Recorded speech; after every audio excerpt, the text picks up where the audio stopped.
मदाई नौ दुर्गा के रूप धर के आवे।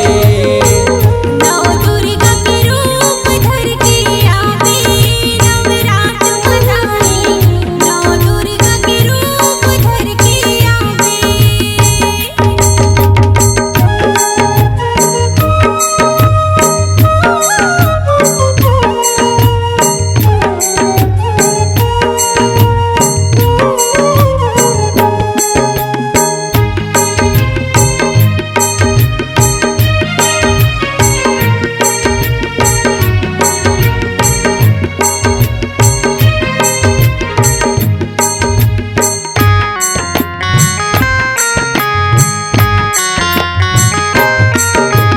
पहली रूप धरि आए ओ मैया शैल कुमारी कहाए।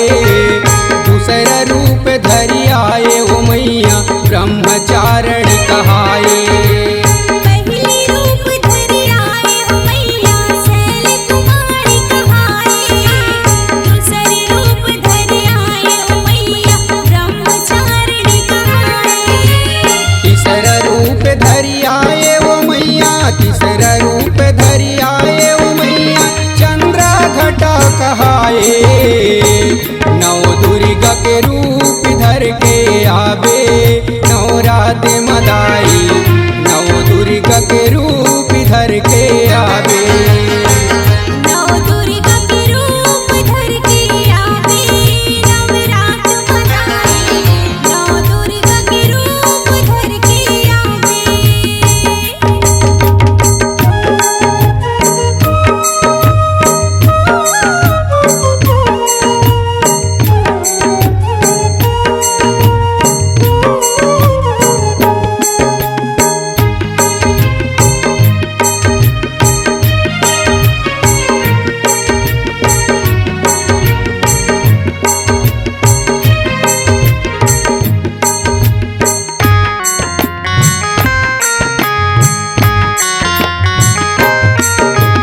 चौथा रूप धरि आए ओ मैया माँ कुसमांडा कहाए।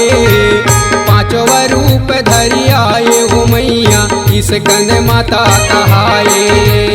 चौथा रूप धरि आए हो मैया माँ कुसमांडा कहाए।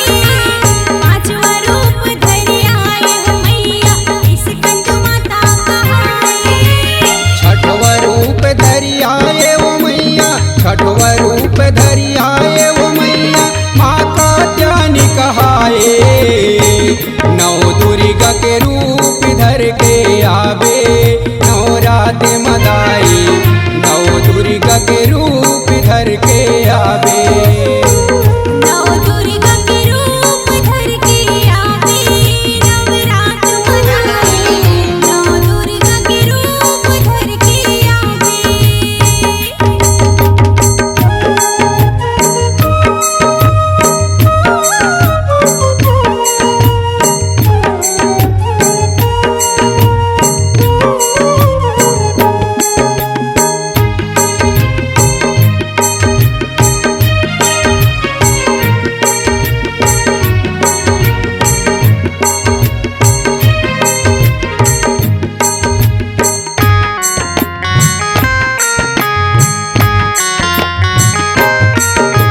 सातवा रूप धरि आए ओ मैया काल रात्रि कहाए। आठवा रूप धरि आए ओ मैया महागौरी कहाए। सातवा रूप धरि आए हो मैया काल रात्रि कहाए। आठवा रूप धरि आए हो मैया महागौरी कहाए। नव रूप धरि आए ओ मैया नव रूप धरि आए ओ मैया सीता दातरी कहाए। नौ दुर्गा के रूप धर के आवे,